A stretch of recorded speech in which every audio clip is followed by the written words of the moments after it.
حضرت عثمان غنی عنہ نے 12 سال خلافت کی. اب اس 12 سالہ خلافت میں جو پہلے 6 سال تھے ان میں کوئی اختلاف نہیں آیا. وہ 6 سال اتنے فتوحات کے گزرے کہ ہر بندہ حیران تھا کہ اللہ نے اس خلیفہ کو کیا برکات دی ہیں کہ چاروں طرف دنیا میں اسلام پھیل رہا ہے. پھر اس کے بعد کچھ ایسے واقعات ہونے شروع ہو گئے کہ جس پر بعض لوگوں نے اعتراض کرنا شروع کر دیا. پھر ان میں سے ایک ایسا واقعہ پیش آ گیا جو ان کی شہادت کا سبب بنا. وہ واقعہ یہ تھا کہ ان کے ایک گورنر تھے عثمان غنی عنہ کے مصر میں، جو ذرا مزاج کے اور طبیعت کے تیز تھے. وہ لوگوں کے اوپر سختی کرتے تھے اور لوگوں کو یہ سختی مشکل میں ڈالتی تھی. چنانچہ انہوں نے عثمان غنی عنہ کو پیغام بھیجا کہ آپ برائے مہربانی گورنر کو بدل دیجیے. حضرت عثمان غنی عنہ نے اپنے دوسرے ساتھیوں سے مشورہ کیا کہ کس کو ان کی جگہ گورنر بنایا جائے. تو ان کو بتایا گیا کہ ابو بکر صدیق عنہ کے جو بڑے بیٹے ہیں محمد بن ابو بکر، ان سے بہتر بندہ اس وقت مدینے میں دوسرا نہیں ہے. چنانچہ عثمان غنی عنہ نے ان کو لیٹر لکھ کر دیا کہ اب آپ مصر جائیں اور یہ لیٹر اس گورنر کو دیں اور اس کو کہیں کہ وہ میرے پاس یہاں آ جائے مدینہ میں، اور اس کی جگہ آپ وہاں گورنر بن کر چارج سنبھال لیں. محمد بن ابو بکر سمجھدار تھے. انہوں نے سوچا میں اکیلا جاؤں گا تو پتہ نہیں میری بات پہ کوئی اعتماد کرے گا یا نہیں، تو میں مدینہ سے کچھ بڑے صحابہ کو ساتھ لے کے جاؤں. چنانچہ انہوں نے کچھ صحابہ کو دعوت دی اور ان کے ساتھ کئی سو صحابہ سفر پر چل پڑے. تو گویا یہ ایک چھوٹا سا گروپ تھا کئی سو صحابہ کا جو سفر پر روانہ ہوا. اللہ کی شان دیکھیے کہ راستے میں ایک جگہ انہوں نے پڑاؤ کیا تو پڑاؤ کے دوران ایک عجیب واقعہ پیش آیا کہ ایک صحابی نے ایک حبشی کو دیکھا جو اونٹ کے اوپر بڑی تیزی کے ساتھ جا رہا تھا. تو ان کو شک گزرا کہ یہ کہیں کوئی دشمن کا بندہ تو نہیں ہے کہ جو ہماری CID کر کے کہیں جا رہا ہو. تو انہوں نے اس بھاگتے ہوئے غلام کو پکڑ لیا. اس سے پوچھا تو کون ہے؟ اس نے کہا جی میں حضرت عثمان عنہ کا غلام ہوں. یہ اونٹ کس کا ہے؟ یہ اونٹ بھی انہی کا ہے. کہاں جا رہے ہو؟ بس میں سفر پہ جا رہا ہوں. کس کام کے لیے جا رہے ہو؟ بس میں جا رہا ہوں. تو اس صحابی کو شک گزرا کہ کوئی نہ کوئی بات اندر ہے، some thing is seriously wrong some where. انہوں نے ان کو پکڑا اور پکڑ کر حضرت محمد بن ابو بکر کے پاس لے کر آئے کہ جی یہ جا رہا تھا، تیز بھاگ رہا تھا، مجھے شک گزرا، میں پکڑ کے لایا ہوں. اب انہوں نے اس کو انٹروگیٹ کیا، بھئی کہاں جا رہے ہو؟ اس نے کہا جی میں پیغام لے کے جو گورنر ہے مصر کا اس کے پاس جا رہا ہوں. کہ بھئی گورنر تو مصر کا مجھے بنایا گیا ہے اور میں جا رہا ہوں، تو تم کیا کرنے جا رہے ہو؟ چنانچہ انہوں نے اس کے سامان کی تلاشی لینے کا حکم فرمایا. تو اس کے سامان میں سے ایک رکا ملا اور اس رکے پر عثمان غنی عنہ کی طرف سے لکھا ہوا تھا جو پرانا گورنر تھا اس کے نام کہ میں محمد بن ابو بکر کو تمہارے پاس بھیج رہا ہوں، جب یہ پہنچے تم اسے قتل کر دینا اور اپنی حکومت کو اچھی طرح سنبھالے رکھنا. اور اس پر مہر بھی لگی ہوئی تھی. اب محمد بن ابو بکر بڑے پریشان، ایک طرف مجھے اپوائنٹمنٹ لیٹر دیا ہے اور میں جا رہا ہوں، اور دوسری طرف میرے قتل کا حکم بھی دے دیا ہے. انہوں نے دوسرے صحابہ کو بتایا تو صحابہ نے کہا کہ لگتا ہے کہ یہ کوئی سازش ہے، ہمیں واپس مدینہ جانا چاہیے اور اس کی تفتیش کرنی چاہیے. چنانچہ حضرت محمد بن ابو بکر جو تھے وہ آگے نہیں گئے اور واپس مدینہ آ گئے. حضرت عثمان غنی عنہ کو آ کر ساری بات بتائی. انہوں نے فرمایا کہ نہیں، میں نے کوئی اپنا بندہ نہیں بھیجا. حضرت یہ غلام آپ کا ہے؟ فرمایا ہاں غلام تو میرا ہے. یہ اونٹ آپ کا ہے؟ اونٹ تو میرا ہی ہے، لیکن چونکہ میرے بہت سارے اونٹ ہیں، بہت سارے غلام ہیں، تو دفتر کے کام کرنے والے لوگ ہیں وہ بھی لوگوں کو کسی نہ کسی کام سے بھیجتے رہتے ہیں، تو آفس چلتا رہتا ہے. لیکن میں نے نہیں بھیجا. میں قسم اٹھا کر کہتا ہوں کہ یہ لیٹر میں نے نہیں لکھا اور میں نے یہ آرڈر نہیں دیے. اب وہ جو گروپ تھا واپس آیا تھا، انہوں نے کہا کہ آپ کے قسم اٹھانے پر ہمیں یقین ہو گیا کہ آپ کی طرف سے ایسی بات کوئی نہیں ہوئی. لگتا یہ ہے کہ آپ کے جو نیچے کام کرنے والے ہیں نا، ان میں کوئی بندہ ایسا ہے کہ جس نے سازش کی ہے اور وہ اس طرح محمد بن ابو بکر کو قتل کروانا چاہتا تھا اور فساد مچانا چاہتا تھا. لہذا ہمیں اختیار دیں کہ ہم آپ کے نیچے والے جو دفتر کے لوگ ہیں ان کا محاسبہ کریں اور ان میں سے پکڑیں. ایک آدمی اس وقت کام کرتا تھا جو عثمان غنی نانو کا رشتہ دار تھا، اس کا نام تھا مروان.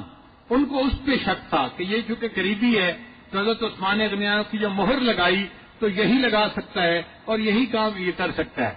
چنانچہ انہوں نے کہا کہ یہ مروان کو ہمارے حوالے کرو. حضرت عثمان غنی نانو نے محسوس کیا کہ اگر میں نے مروان کو ان کے حوالے کر دیا تو یہ لوگ تو اس کو قتل کر دیں گے اور ایک اور قتل کا جو ہے معاملہ شروع ہو جائے گا اور اس کا ذمہ دار میں بنوں گا. عثمان غنی نے فرمایا کہ دیکھو مجھے تھوڑے دن دو، میں پہلے خود تفتیش کرتا ہوں، پھر جو مجھے ہوگا میں آپ لوگوں کے حوالے کر دوں گا. اب نزاع کا جو پوائنٹ تھا وہ یہ تھا، لوگ کہتے تھے کہ نہیں فلاں کو ہمارے حوالے کرو، اور حضرت فرماتے تھے کہ میں خلیفہ ہوں، مجھے موقع دینا چاہیے 10 دن، مہینہ، 2 مہینے، میں تفتیش کروں، جو تفتیش میں مجرم نکلے گا میں اس کو حوالے کروں گا. میں ایسے ہی کوئی بندہ کیسے حوالے کر دوں؟ اگر ایسے ہی کوئی بندہ حوالے کر دوں گا تو میں مجرم بنوں گا. چنانچہ انہوں نے شور مچانا شروع کر دیا اور حضرت عثمان غنی عنہ کے گھر کے سامنے جو ہے وہ مجمع لگا دیا. حضرت عثمان غنی عنہ اپنے گھر کے اندر بند ہو کر محصور ہو گئے. مدینہ کے باقی صحابہ نے پوچھا کہ حضرت آپ خلیفہ ہیں، ہمارے بارے میں حکم فرمائے. حضرت نے فرمایا میں مدینہ میں کوئی فساد نہیں چاہتا، کوئی خون خرابہ نہیں چاہتا، تم سب لوگ مسجد میں جاؤ اور اپنے گھروں میں جاؤ اور مدینہ میں کوئی جھگڑا مت کرو. معاملہ میری ذات کا ہے تو کوئی بات نہیں، میں سختی اپنے اوپر برداشت کر لوں گا، مگر میں کسی بندے کو اپنے ہاتھ سے بغیر تحقیق اور تفتیش کے کسی کے حوالے نہیں کر سکتا. اب وہ جو بلوائی تھے، فتنہ مچانے والے تھے، ان کی تعداد 150 تھی. 150 بندے تو ویسے ہی جمع ہو جاتے ہیں کسی بات پر، یہ کوئی اتنی بڑی بات نہیں تھی. مگر ان 150 بندوں نے ادھم مچا دیا کہ جی اگر ہمیں یہ بندہ حوالے نہیں کرتے تو ہم حضرت عثمان غنی عنہ کو شہید کر دیں گے. صحابہ کرام پریشان تھے.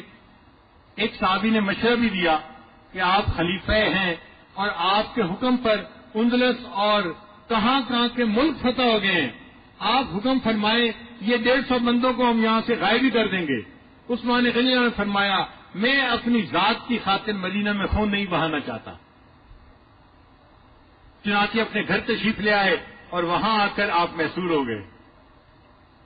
وہ جو دروازے کے اوپر لوگ کھڑے تھے انہوں نے خوراک جو پہنچنی تھی وہ بند کر دی. چنانچہ کئی دن تک پانی اندر نہیں گیا.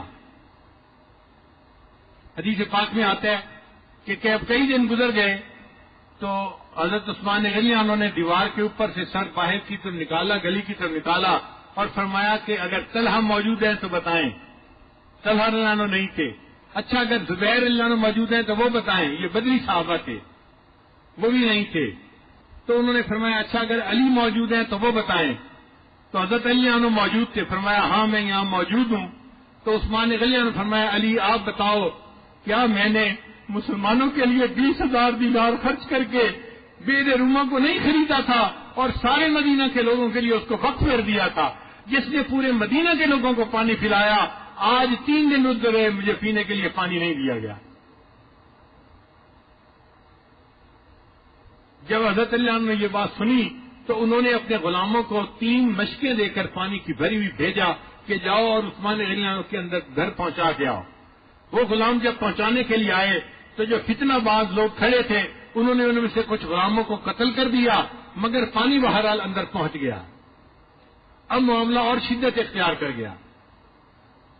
بڑے بڑے صحابہ جو تھے وہ حیران کہ ہمیں تو عثمان غنی عنہ نے حکم دیا ہے کہ آپ اپنے گھروں میں جا کے بیٹھ جاؤ، اب ہم کچھ کر نہیں سکتے. تو ہم کیا کرتے ہیں کہ اپنے بچوں کو یہاں حفاظت پہ کھڑا کر دیتے ہیں. چنانچہ حضرت علی رضی اللہ عنہ نے سیدنا حسن رضی اللہ عنہ اور سیدنا حسین رضی اللہ عنہ کو دروازے کے اوپر پہرے داری کے اوپر متعین کر دیا. حضرت زبیر رضی اللہ عنہ نے حضرت عبداللہ ابن زبیر کو دروازے کے اوپر متعین کر دیا. یہ سب نوجوان تھے، ینگ بلڈ تھا، انہوں نے کہا کہ ہم گھر کی حفاظت کریں گے اور کسی بلوائی کو گھر کے اندر داخل نہیں ہونے دیں گے. چنانچہ کئی دن ان لوگوں نے پہرا دیا اور کوئی بلوائی اندر داخل نہیں ہو سکا. اس دوران بلوائیوں نے ایک اور شرارت کی. انہوں نے سوچا کہ گھر کے دروازے سے ہمیں کوئی اندر جانے نہیں دے رہا، ہم کسی اور طرف سے داخل ہوں. چنانچہ ایک انصاری کا گھر قریب تھا، وہ پہلے اس انصاری کے گھر میں داخل ہوئے دیوار کے ذریعے سے، اور اس کی دیوار سے حضرت عثمان رضی اللہ عنہ کے گھر میں جو ہے گھس آئے. ان میں محمد بن ابوبکر صدیق رضی اللہ عنہ بھی تھے اور 3 بندے اور بھی تھے. جب محمد بن ابوبکر صدیق رضی اللہ عنہ آئے تو انہوں نے آ کے حضرت عثمان غنی کو پوچھا کہ آپ نے یہ کیا ہے کہ ایک طرف مجھے آپ نے گورنر بنایا اور دوسری طرف میرے قتل کرنے کا حکم دے دیا، یہ معاملہ کیا ہے؟ حضرت عثمان غنی نے پھر کہا کہ نہیں، میں نے ایسا نہیں کیا. تو محمد بن ابوبکر جو تھے وہ غصے میں تھے اور ان کی آواز ذرا اونچی تھی. تو انہوں نے جب اونچی آواز سے عثمان غنی سے بات کی تو عثمان غنی نے فرمایا، محمد سوچو اگر اس وقت تمہارے باپ ہوتے تو میرے ساتھ کیسا معاملہ کرتے؟ اس وقت اگر تمہارے باپ ابو بکر ہوتے تو میرے ساتھ کیسا معاملہ کرتے؟ تم میرے ساتھ کیا کر رہے ہو؟ یہ بات ایسی تھی کہ محمد بن ابوبکر صدیق جو تھے ان کے دل کے اوپر جا کر اتری اور وہ گھر چھوڑ کے چلے گئے، وہاں سے واپس چلے گئے. ان کے چلے جانے کے بعد جو باقی 3 بندے تھے وہ مدینہ کے نہیں تھے، وہ فسادی لوگ تھے، مصر کے لوگ تھے جو ساتھ جڑے ہوئے تھے اور وہ چاہتے تھے کہ کوئی ہلہ گلا کیا جائے. ان میں سے ایک بندے نے پھر حضرت عثمان غنی کے سر کے اوپر ایک لوہے کی راڈ تھی، لت تھی، وہ ماری اور عثمان غنی اس طرح شہید ہو گئے. اور ان کا خون کا قطرہ جو تھا جو قرآن مجید کی تلاوت کر رہے تھے اس کے اوپر آ کر گرا اور وہ لفظ تھا فَسَيَكْفِيكَهُمُ اللَّهُ، ان کے لیے اللہ کافی ہے. شہید تو دنیا ہوتی ہے مگر ان کے خون زمین کے اوپر گرتے ہیں.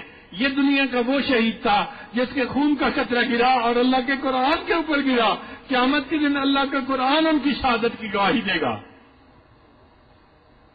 ان کی جو اہلیہ تھیں حضرت نائلہ رضی اللہ تعالیٰ عنہ، ان سے پھر بعد میں تفتیش کی گئی کہ کس بندے نے عثمان غنی عنہ کو شہید کیا. انہوں نے کہا کہ میں اس بات کی گواہی دیتی ہوں کہ محمد بن ابوبکر آئے تھے، غصے میں کلام کیا تھا. پھر جب عثمان غنی عنہ نے کہا کہ سوچو تمہارے باپ میرے ساتھ کیا معاملہ کرتے، اس بات پہ شرمندہ ہو کے وہ گھر چھوڑ کے چلا گیا. میں گواہی دیتی ہوں اس نے نہیں قتل کیا، اس نے شہید نہیں کیا. پھر کس نے کیا؟ وہ کہنے لگی کوئی انجان لوگ تھے، میں ان کی شکل نہیں پہچانتی.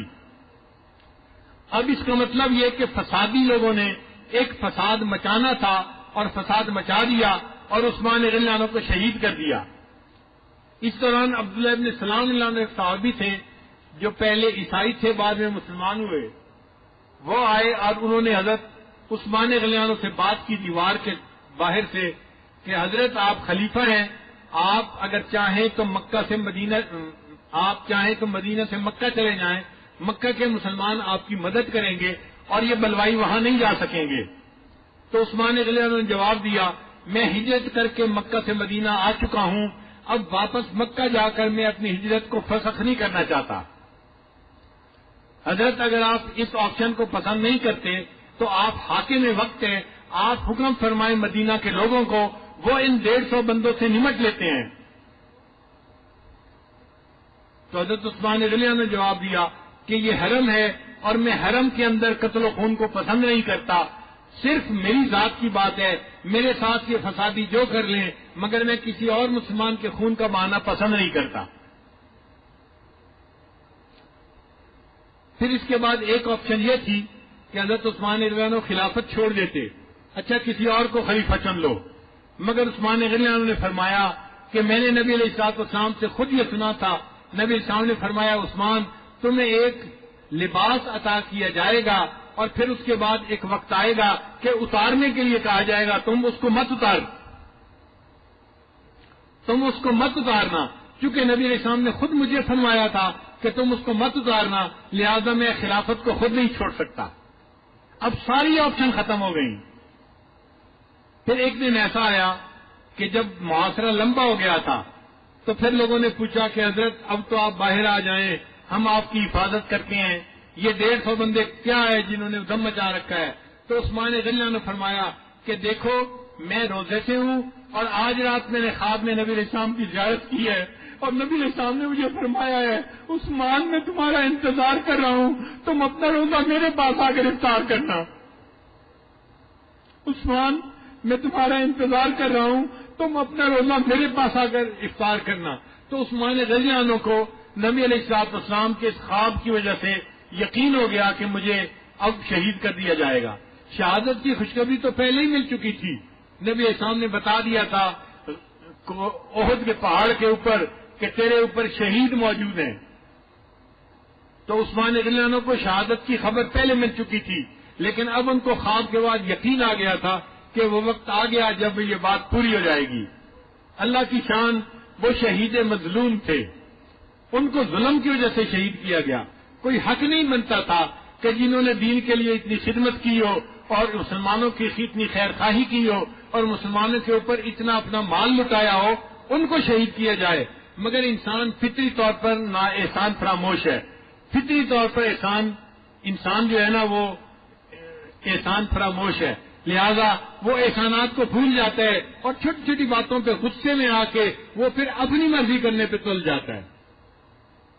بہرحال اللہ تعالیٰ نے ان کو شہادت کا رتبہ عطا فرمانا تھا، ان کو شہادت نصیب ہو گئی اور وہ سیدنا عثمان غنی شہید بن گئے۔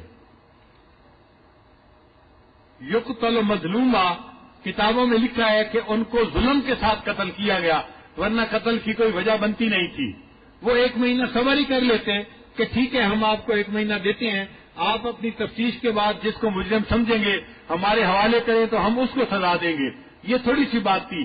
مگر جلد بازی ہوتی ہے طبیعت میں، ایسے میں انسان صبر نہیں کر پاتا، اور اللہ تعالیٰ یہی بندے کو آزماتے ہیں کہ اس کے اندر تحمل ہے یا جلد بازی ہے۔ جلد بازی کی وجہ سے چھوٹی چھوٹی باتوں کے پروں کے پرندے بنا دیتے ہیں اور پہاڑ بنا دیتے ہیں، اور اتنا دل کے اندر وسعت نہیں ہوتی کہ کسی بات کو دل میں لے کے چند دن صبر کے ساتھ گزار لیں۔ تو بلوائیوں نے ناحق طریقے پر گویا سیدنا عثمان غنی اللہ عنہ کو شہید کیا۔ اب اس کے اوپر تاریخ والوں نے حضرت عثمان غنی اللہ عنہ پر کچھ الزام لگائے۔ آپ ذرا غور کیجئے، ان میں سے کچھ الزام تو بہت ہی فضول قسم کے الزام تھے۔ مثلا ایک الزام یہ لگایا کہ جی آپ بدر کی جنگ میں شہید نہیں ہوئے تو آپ بدری صحابی نہیں ہیں، آپ کو خلیفہ بننے کا حق حاصل نہیں تھا۔ آپ اندازہ لگائیے، یہ کوئی اعتراض ہے کرنے والا؟ جب اللہ کے محبوب صلی اللہ علیہ وسلم نے حضرت عثمان غنی عنہ کی ڈیوٹی گھر میں لگا دی کہ تم اپنی بیوی کی تیمارداری کرو اور اگر ہمیں فتح ہوئی تو ہم مال غنیمت میں تمہارا حصہ بھی رکھیں گے، تو گویا نبی علیہ السلام نے ان کو بدری صحابی شمار کیا اور ان کو حصہ بھی ملا۔ اب کون ہے کہ جو کہنے والا ہو کہ جی وہ بدر گئے کیوں نہیں؟ اور اس پر پھر دلیل کیا دی دینے والوں نے؟ بہت ہی فضول قسم کی دلیل حضرت کعب بن مالک نانو کی کہ جی وہ غزوہ تبوک میں جانا تھا، نہیں گئے اور اس کی وجہ سے اللہ کی ان پر ناراضگی ہوئی۔ بھائی دونوں قصوں میں فرق تو دیکھو، وہاں جانا تھا، حکم نبوت تھا، جاؤ، نہیں جا سکے کسی وجہ سے، عذر کی وجہ سے، تو ان کا قصہ الگ ہے۔ یہاں جانا چاہتے تھے عثمان غنی عنہ، اپنے گھر سے تیار ہو کے آ گئے تھے نبی علیہ السلام کے پاس، نبی علیہ السلام نے پھر ڈیوٹی لگا دی، تم جاؤ گھر میں اپنی بیوی کی تیمارداری کرو، تمہیں ہم مال غنیمت میں سے حصہ دیں گے اور تمہیں بھی اس میں سے ثواب ملے گا۔ تو جب نبی علیہ السلام نے متعین فرما دیا تو اس قصے کے تائید میں اس قصے کو پیش نہیں کر سکتے، کعب لانے والے قصے کو، لہذا جنہوں نے الزام لگایا وہ بھی غلط تھا اور جنہوں نے اس کے لیے حضرت کعب کا قصہ پیش کیا وہ بات بھی غلط تھی۔ ایک الزام ان کے اوپر یہ لگایا گیا کہ حضرت عثمان غنی عنہ اپنے رشتہ داروں کو عہدے دیا کرتے تھے بڑے بڑے، اور یہ الزام قریبی وقت کے بڑے بڑے علماء نے بھی لگایا۔ ایک کتاب ہے خلافت و ملوکیت، جو ایک صاحب نے لکھی، جن کا پاکستان کے اندر ایک بہت بڑی جماعت ہے، جو جماعت پہلے ہے اور اسلامی بعد میں ہے۔ ایک تو ہوتے ہیں نا اسلامی جماعت کہ اسلام پہلے ہے جماعت بعد میں، ان کے ہاں جماعت پہلے ہے اسلام بعد میں ہے۔ انہوں نے بھی خلافت و ملکویت میں یہی بات لکھی کہ جی اپنے رشتہ داروں کو بڑے بڑے عہدے دے دیا کرتے تھے۔ اب آپ خود سوچئے کہ یہ کوئی اعتراض کرنے والی بات ہے؟ اگر کوئی بندہ کسی عہدے کا اہل ہو اور وہ رشتہ دار بھی ہو تو کیا اس کو نہیں دینا چاہیے عہدہ؟ رشتہ داروں کے ساتھ تو زیادہ اس نے سلوک کرنا چاہیے۔ پہلی بات تو یہ ہے، اور دوسری بات یہ سن لیجئے کہ عثمان غنی کے جتنے رشتہ دار گورنر تھے ان میں سے 2 یا 3 تھے جن کو عثمان غنی نے اپوائنٹمنٹ دی تھی، اور اس کے علاوہ جتنے باقی تھے وہ سارے کے سارے حضرت عمر نے اپوائنٹ کیے تھے، اور حضرت عثمان غنی نے ان کو آگے چلنے دیا تھا، ان کو اتارا نہیں تھا، اتارنے کی کوئی وجہ ہی نہیں تھی۔ تو اگر حضرت عمر کا انتخاب تھا اور وہ خلیفہ اور پہلے سے گورنر بنے ہوئے تھے اور اچھا کام کر رہے تھے تو عثمان غنی ان کو کیوں گورنر سے اتارتے؟ کوئی تک بنتی ہے؟ آپ ذرا خود سوچئے نا، اگر حضرت عمر نے ان کے رشتہ داروں کو چنا کہ ان سے بہتر بندہ نہیں تھا گورنر کے لیے تو یہ حضرت عثمان کا قصور ہے؟ اس میں تو ان کا کوئی قصور نہیں کہ ان کے اگر 30-32 یا جو بھی رشتہ دار تھے ان کو حضرت عمر نے گورنر بنایا تھا، اور 2-3 وہ تھے جن کو حضرت عثمان غنی نے خود گورنر بنایا۔ تو اس سے بات نکال لی کہ جی اپنے رشتہ داروں کو وہ بڑے بڑے عہدے دے دیا کرتے تھے، اور پھر دوسرا الزام یہ لگایا کہ اپنے رشتہ داروں کو بڑی بڑی رقمیں ہدیے میں دے دیا کرتے تھے۔ بھئی بندہ ان سے پوچھے اگر بیت المال کا پیسہ ہدیے میں دیا ہے تو اعتراض کی گنجائش نکلتی ہے کہ خلیفہ وقت نے صحیح فیصلہ نہیں کیا، اگر ذاتی مال ہدیے میں دیا ہے تو تم اعتراض کرنے والے کون ہو؟ یہ کوئی اعتراض کی بات ہے کہ جی اپنے رشتہ داروں کو بڑی بڑی رقمیں ہدیے میں دے دیا کرتے تھے؟ اب یہ حضرت عثمان غنی پر اعتراض بنتا ہے، کتنا فضول قسم کا اعتراض ہے۔ اب ذرا قصہ بھی سن لیجئے کہ بڑی بڑی رقمیں ہدیہ دینے کا واقعہ کیا ہے۔ افریقہ کا ایک ملک تھا جو مسلمانوں نے فتح کیا، پھر وہاں سے آگے جب قدم بڑھایا تو پیچھے ایک بندہ تھا جس نے ملک میں پھر انتشار پھیلا دیا اور وہاں کے مسلمان پھر باغی ہو گئے، تو لشکر کو پھر لوٹ کے آنا پڑا اور پھر ان سے جنگ کرنی پڑی۔ 2-3 مرتبہ ایسا ہوا، مسلمان اس کو فتح کرتے اور پھر کسی کو نائب بنا کے آگے جاتے، جب آگے جاتے تو پیچھے پھر خلفشار ہو جاتا اور پیچھے پھر خانہ جنگی ہو جاتی اور لشکر کو پھر لوٹنا پڑتا۔ بار بار جب یہ ہوا تو حضرت عثمان غنی نے سوچا کہ مجھے اس کا کوئی مسئلہ حل کرنا چاہیے۔ چنانچہ ان کے ایک رشتہ دار تھے جو بڑے سمجھدار تھے اور بڑے معزز جو ہے وہ شخصیت تھے معاشرے کی، حضرت عثمان غنی نے ان کو وہاں کا گورنر بنا کر فوج کا سپہ سالار بنا کر بھیجا اور سپہ سالار کو کہا کہ آپ ان کو فوج کی کمان حوالے کر دیں، اور ان کو سمجھایا کہ اس فتنے کو اچھی طرح سے جو ہے وہ ڈیل کرو اور جو اس کی بنیاد ہے نا اس کو توڑو تاکہ یہ بار بار فتنہ سر نہ اٹھائے۔ وہ وہاں گئے اور گورنر بن گئے، یعنی وہاں کے امیر لشکر بن گئے۔ اب انہوں نے جنگ کی، جو وہاں لوگ تھے ان کو یہ پتہ چلا ایک ہی بندہ ہے جو یہ سارا فساد مچانے والا ہے، اگر اس بندے کو قتل کر دیا جائے تو وہ بندہ جو ہے قتل ہونے کے بعد باقی ساری عوام اسلام پر رہے گی اور یہ شورش ختم ہو جائے گی۔ چنانچہ انہوں نے ذہن بنا لیا کہ ہم نے اس بندے کو نہیں چھوڑنا تاکہ فساد باقی نہ رہے۔ اب دونوں فوجیں آمنے سامنے آ گئیں۔ اب جب آمنے سامنے فوجیں آئیں تو وہ جو بندہ تھا اس کو اطلاع بھی مل گئی، جاسوسوں نے اطلاع دے دی کہ جناب آپ کے اوپر ان کی نظر ہے، آپ کے لیے مشکل وقت آ گیا۔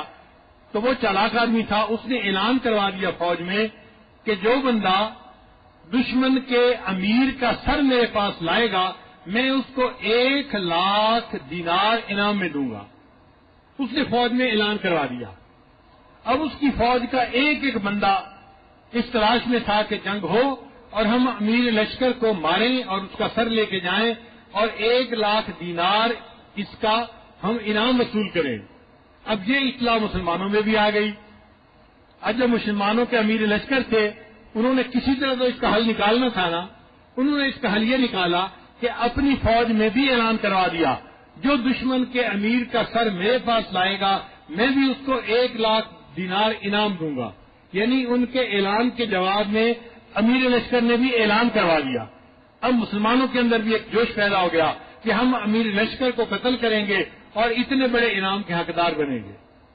اب اگلے دن جب جنگ ہوئی تو اللہ کی شان دیکھیں کہ اللہ نے مسلمانوں کو فتح عطا فرمائی، اور ایک ایسے صحابی تھے جنہوں نے ان کے امیر کو قتل کیا، اور وہ جو شورش تھی وہ ہمیشہ کے لیے ختم ہو گئی، اور وہ اس کا سر لے کے آئے اور امیر لشکر کو کہا کہ جی آپ نے اعلان کروایا تھا 1,00,000 دینار انعام دینے کا، تو اب میں انعام کو مستحق ہوں، مجھے انعام دیجیے۔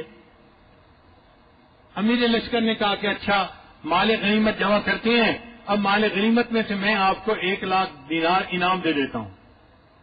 جب انہوں نے یہ کہا تو باقی حضرات نے اعتراض کیا کہ جناب مال غنیمت پر تو ہر مسلمان مجاہد کا حق ہوتا ہے، آپ ایک بندے کو اتنی بڑی رقم اپنی مرضی سے نہیں دے سکتے۔ تو ایک فقہی مسئلہ درمیان میں آ گیا۔ وہ کہتے تھے کہ دیکھو میں نے اس لیے اعلان کروایا تھا کہ اس نے میرے لیے اعلان کروایا تھا، اور میرے اعلان کی برکت سے وہ قتل ہو گیا، شورش ختم ہو گئی، اللہ نے اسلام کو فتح عطا فرمائی، اب میں اپنی طرف سے تو نہیں دے سکتا، تو میں تو مال غنیمت نہیں دے سکتا ہوں۔ دوسرے صحابہ کہتے تھے کہ آپ نے اعلان کروایا یہ آپ کا عمل ہے، مگر آپ بیت المال میں سے نہیں دے سکتے، بیت المال میں سب کا حق ہے۔ ایک مسئلہ کھڑا ہو گیا۔ اب یہ مسئلہ سیدنا عثمان غنی اللہ کے پاس پہنچا کہ حضرت امیر لشکر نے اعلان کروایا تھا 1,00,000 دینار انعام دینے ہیں، یہ کہتے ہیں میں مال غنیمت میں سے دیتا ہوں، اور دوسرے لوگ اعتراض کرتے ہیں کہ نہیں دے سکتے، اس میں ہر بندے کا حق ہے، ہر بندے میں سے جب تک ہر بندہ اجازت نہیں دے گا نہیں دے سکتے آپ۔ حضرت عثمان غنی اللہ کے سامنے ایک مسئلہ پیش ہوا۔ حضرت عثمان غنی اللہ نے اب اس کا بہترین حل نکالا۔ وہ بہترین حل کیا تھا کہ عثمان غنی اللہ نے فرمایا کہ ٹھیک ہے ہم وہ انعام بیت المال کے مال میں سے نہیں دے سکتے، لیکن آفٹر آل جو بندہ مطالبہ کر رہا ہے کہ اعلان کیا گیا مجھے انعام ملنا چاہیے، اس کا مطالبہ بھی ٹھیک ہے۔ حضرت عثمان غنی اللہ نے اپنے ذاتی مال میں سے 1,00,000 دینار اس امیر لشکر کو ہدیہ دے دیا جو رشتہ دار تھا، اور اس نے اس بندے کو پے کر دیا اور مسئلہ حل ہو گیا۔ اتنی خوبصورتی سے مسئلہ حل کر دیا گیا، بجائے اس کے کہ حضرت عثمان غنی اللہ کی شہرت کی جاتی اور ان کی تعریفیں کی جاتی۔ تاریخ والوں نے کتاب میں لکھا عثمان لانو اپنے رشتہ داروں کو بڑی بڑی رقمیں ہدیہ دے دیا کرتے تھے۔ اب آپ بتائیے کہ اس اعتراض کا کیا کوئی حق بنتا ہے؟ ان اعتراض کرنے والوں سے کوئی پوچھے بھائی تم معاملے لگتے ہو؟ حضرت عثمان غنی اللہ کا اپنا مال تھا، انہوں نے جس کو چاہا ہدیہ دیا، اور انہوں نے مسئلے کو اچھے طریقے سے حل کیا، اعتراض بھی نہیں بنتا، بلکہ ان کی تعریف کرنی چاہیے۔ وہ کتنے اچھے خلیفہ تھے کہ جنہوں نے اپنی قربانی دے کر اس مسئلے کو حل کر دیا، بجائے تعریف کرنے کے جو دشمن لوگ ہوتے ہیں وہ نقطے نکال رہے ہوتے ہیں اعتراضات کے۔ تاریخ کی کتابوں میں لکھ دیا گیا جی وہ اپنے رشتہ داروں پہ بڑی بڑی رقمیں خرچ کر دیا کرتے تھے۔ چنانچہ خلافت ملوکیت کتاب میں بھی یہ دو اعتراض لکھے گئے، ایک اپنے رشتہ داروں کو بڑے بڑے عہدے پیش کرتے تھے، اور اپنی رشتہ داری اپنے رشتہ داروں کو بڑی بڑی رقمیں ہدیہ کر دیا کرتے تھے۔ اب آپ بتائیے ان اعتراض کی کیا اصل اور کیا حقیقت ہے؟ اللہ تعالی ہمیں سیدنا عثمان غنی کے ساتھ سچی محبت عطا فرمائے۔